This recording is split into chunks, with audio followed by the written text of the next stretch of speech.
Inch'Allah be silame o fo la ila e ala o maya rabbi sete jonge ni ala te Inch'Allah be silame o fo la ila ko ila Aouzu billahi minash shaitanir rajim. Bismillahir rahmanir rahim.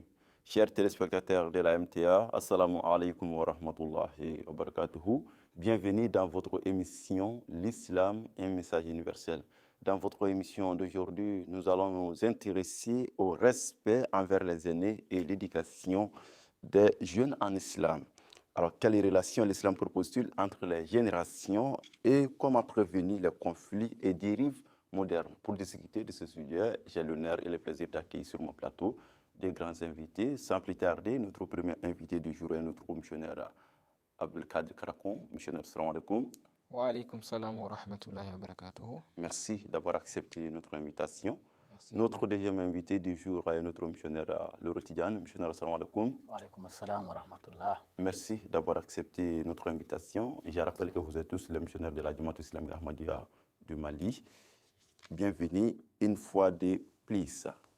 Alors, très rapidement, missionnaire Krakon, missionnaire, concernant les personnes du troisième âge, quel contraste les textes établis entre l'approche sociétale moderne axée sur l'État et la perspective islamique en matière de responsabilité et de bien-être? أشهد أن لا إله إلا الله وحده لا شريك له وأشهد أن محمدا عبده ورسوله أما بعد فأعوذ بالله من الشيطان الرجيم بسم الله الرحمن الرحيم الحمد لله رب العالمين. La question est très bonne. Il y a un livre qu'on appelle Les problèmes du temps moderne, la solution de l'islam. Donc, Par le quatrième Tahir Ahmad, le quatrième calife de la Jamaat islamique Ahmadiyya.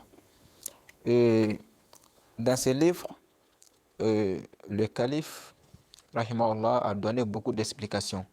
Donc sur ce que vous venez de demander. Donc selon ces explications, contraste entre la vision moderne et la vision islamique des aînés. Donc si nous regardons, nous savons que selon la société moderne, les personnes âgées sont confiées à l'État. Donc, et cela engendre aussi beaucoup de problèmes, comme un fardeau économique, et une insécurité affective et une solitude croissante. En revanche, selon l'islam, cette responsabilité est placée sur la famille. Donc, c'est les membres de la famille ou les enfants, donc ils doivent s'occuper de leurs parents. Voilà, quand la vieillesse, donc le temps de vieillesse vient, donc il faut être courageux et actif, donc en prenant soin des parents. Donc nous pouvons citer la référence dans Surat al-Isra, chapitre 17 du Saint-Coran, verset 24.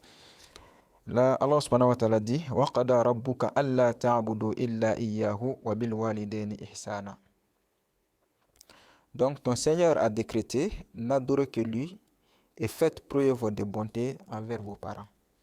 Donc ici, donc l'islam nous ordonne donc à être très bienveillant donc envers les parents. Donc ça fait partie des commandements islamiques, donc de prendre soin des parents au lieu de les confier donc à l'État ou les garder dans les maisons de retraite, quoi. Donc l'islam donne la priorité aussi à la prise en charge familiale.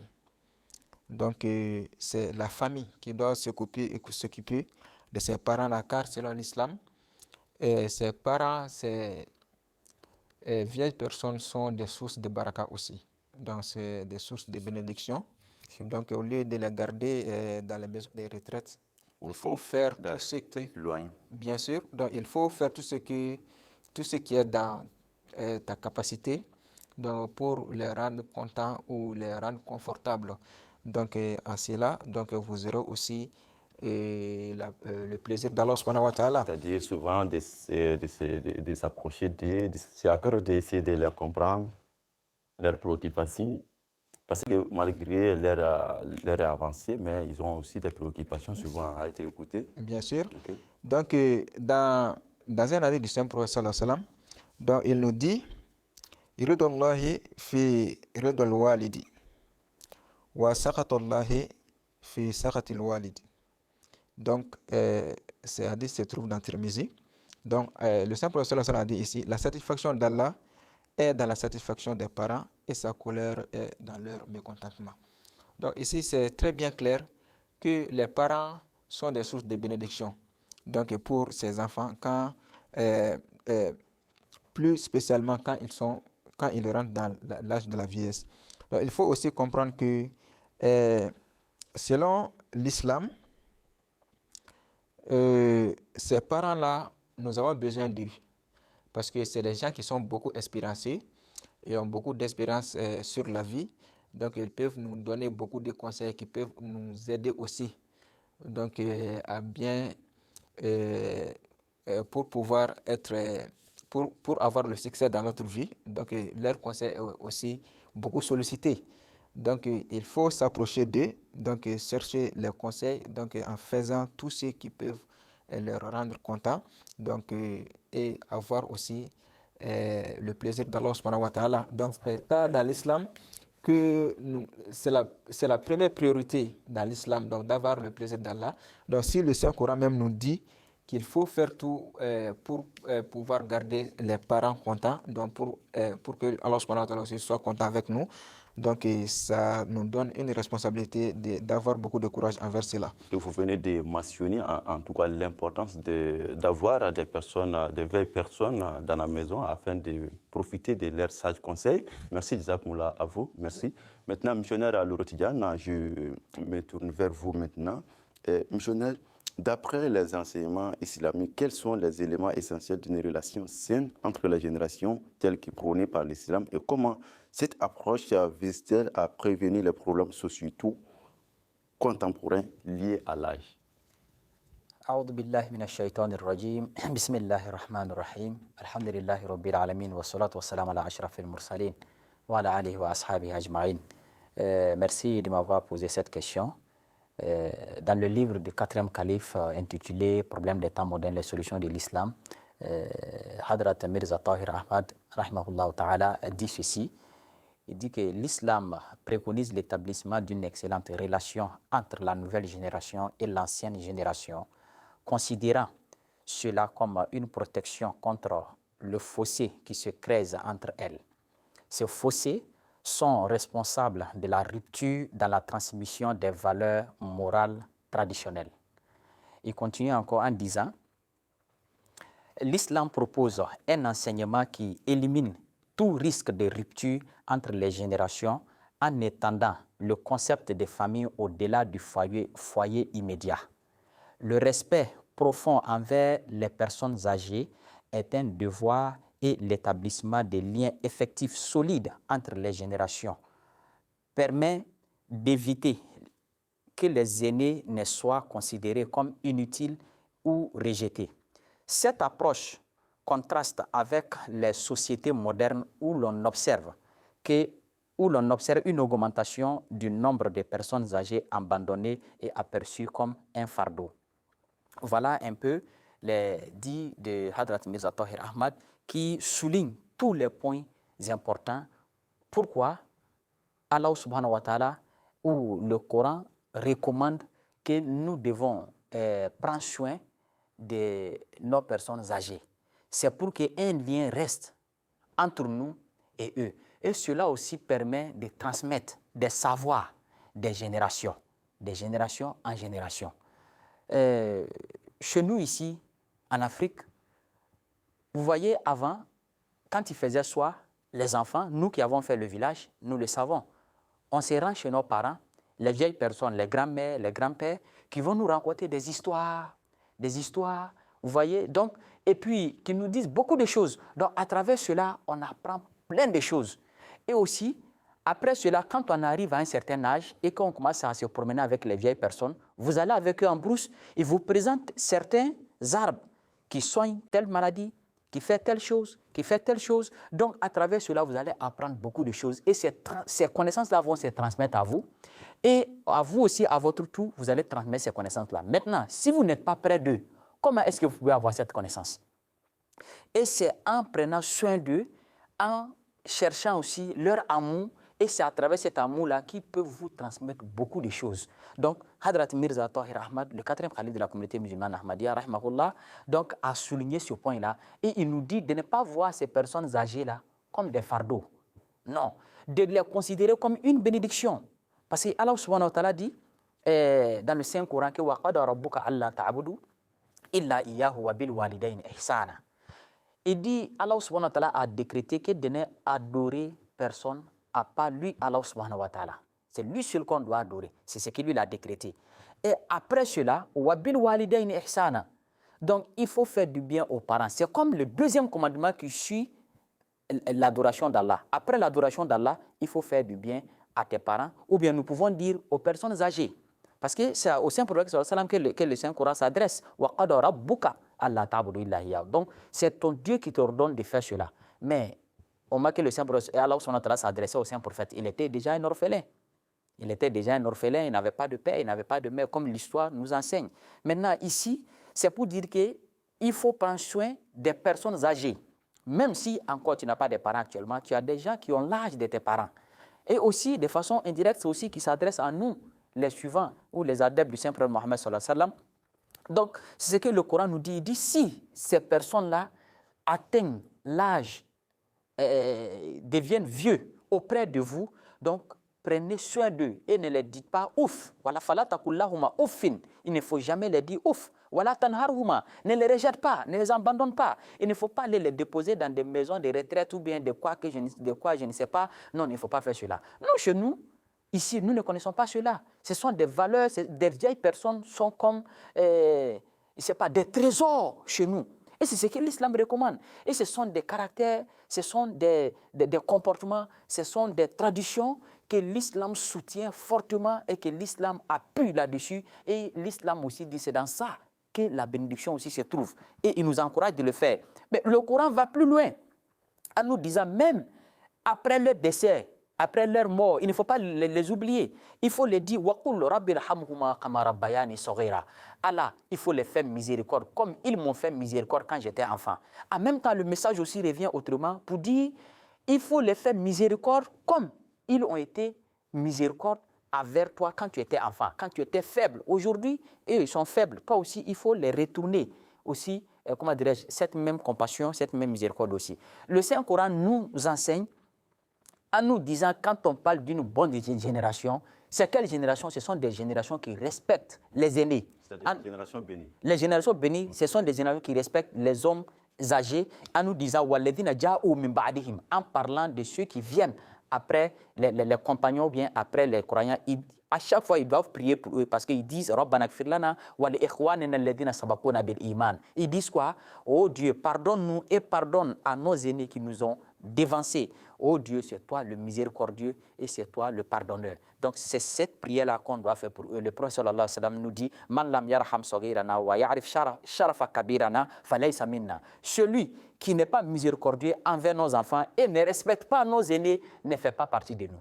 Jazakumullah, missionnaire Louré, Tidiane, pour tous ces détails relatifs à cette question. Nous comprenons à travers vos explications qu'une génération bénie, en tout cas, selon l'islam, reste celle qui accorde une grande importance au respect des aînés. Merci à vous. Maintenant, missionnaire Karakon, missionnaire, concernant la génération future, quelle est la condition préalable soulignée par les enseignements islamiques pour y rétablir la meilleure relation possible avec les enfants et quel rôle les parents jouent-ils dans la formation du caractère de leurs enfants selon la perspective islamique? Alhamdulillahi Rabbil Alamin. Selon Hazrat Khalifa al-Masih Arabi, rahimahullah, donc dans son livre intitulé Le problème des temps modernes, la solution de l'islam, donc il a donné des explications en disant que la relation entre les époux donc, aussi est essentielle pour une bonne éducation des enfants. Donc cela veut dire que la qualité d'influence, la qualité du lien conjugal, donc influence directement la relation entre les enfants. Donc dans le Saint-Coran, Allah subhanahu wa ta'ala a dit « Wa'ashiruhunna bil ma'ruf ».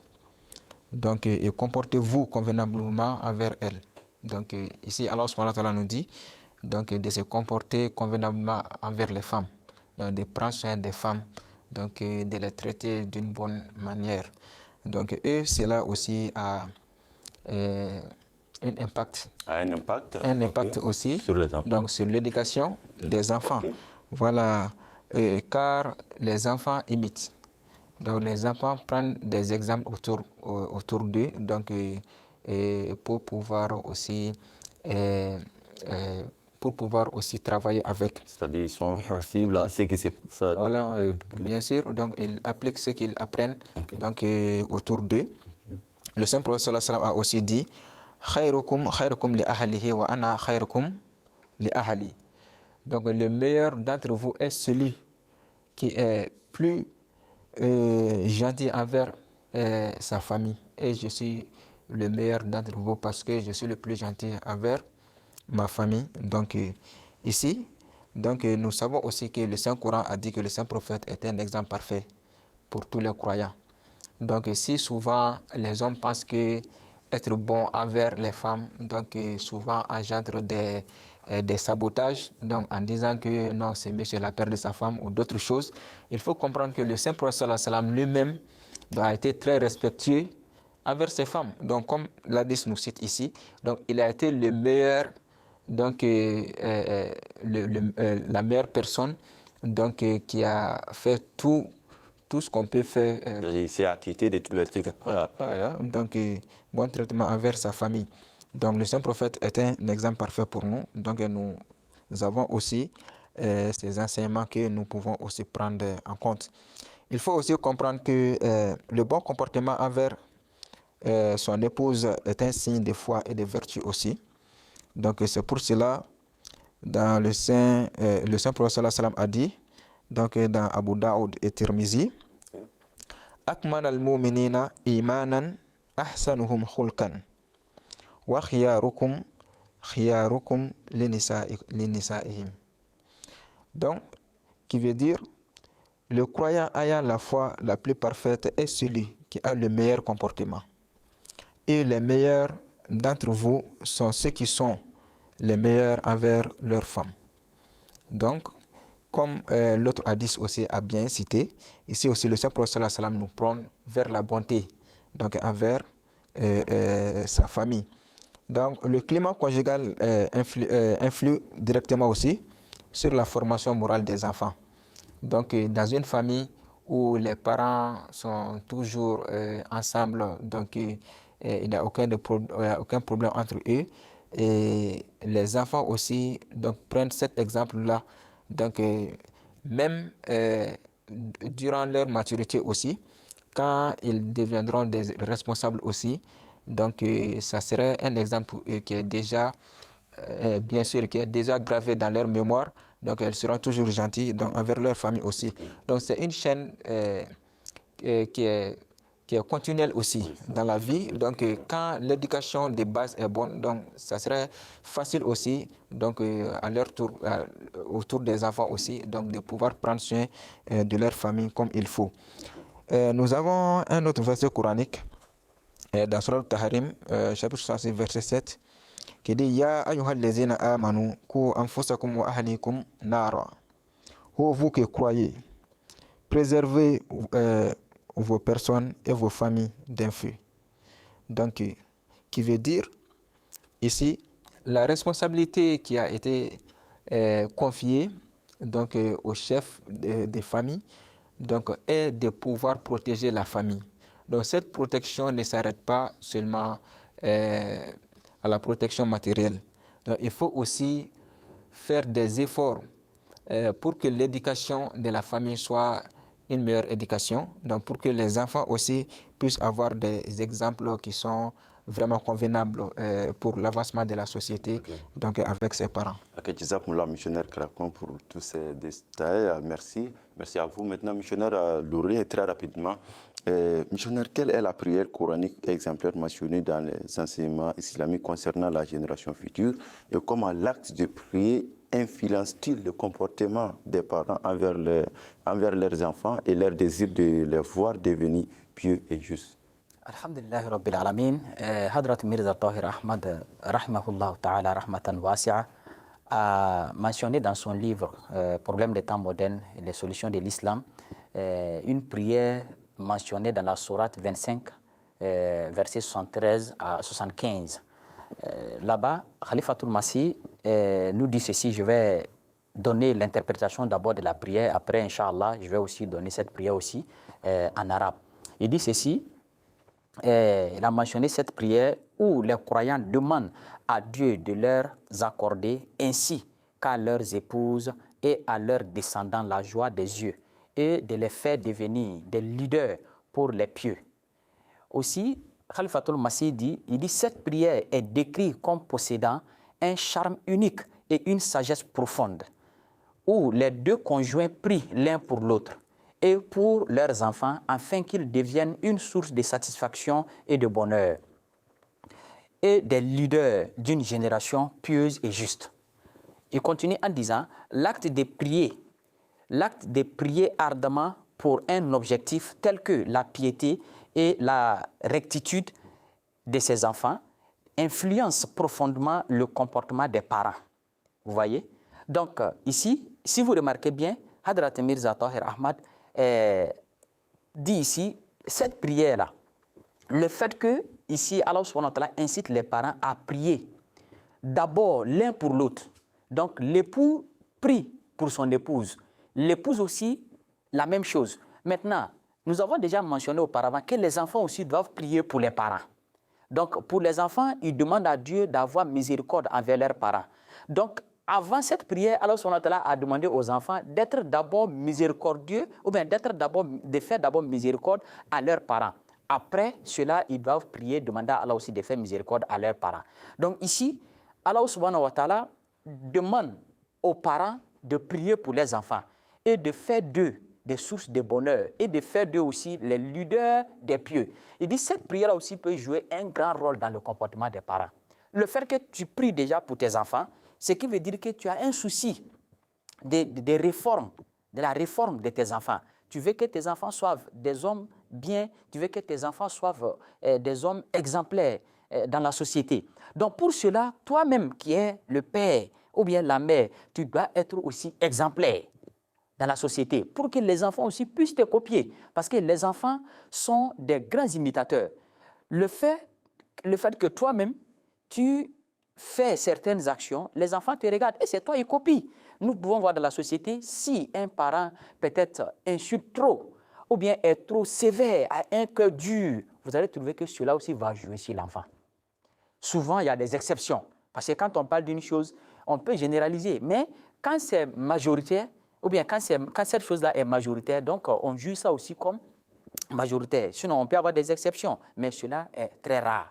Même les prophètes, qui sont des hommes exemplaires. On a vu certains prophètes, les enfants ou bien leurs épouses ne les ont pas suivis. Ils n'étaient pas vraiment des hommes pieux. Alors, on a mentionné cela dans le Coran. Mais Khalifatul Masih nous dit que cette prière-là est tellement importante dans la vie d'un croyant qu'il doit s'attacher à cette prière. L'arabe de cette prière, c'est « Rabbana hablana min azwajina wa zurriyatina qurrata a'yun waj'alna lil muttaqina imama » Jazakumullah, missionnaire Loré, pour tous ces détails. Merci à vous. Un grand merci à vous aussi également, missionnaire Krakon. Dans vos explications, vous avez parlé de la prière, la bonne éducation, les liens conjugaux, que tous ces points-là sont importants pour la bénédiction d'une génération future. Jazakumullah, merci à vous. Merci pour votre brillante participation. J'espère de vous retrouver dans les jours à venir encore sur ce même plateau afin de discuter des sujets importants. Voilà, chers téléspectateurs de la MTA, nous sommes à la fin de votre émission. L'islam est un message universel. J'espère que vous avez beaucoup profité des explications, des analyses de mes invités du jour. De cela, portez-vous bien. Assalamu alaikum wa rahmatullahi wa barakatuh. Masa alamin ya sangolo dangola ila. Masa alamin ye dugukolo dango la ilaha illallah. Masa alamin ye alikaba dango la ilaha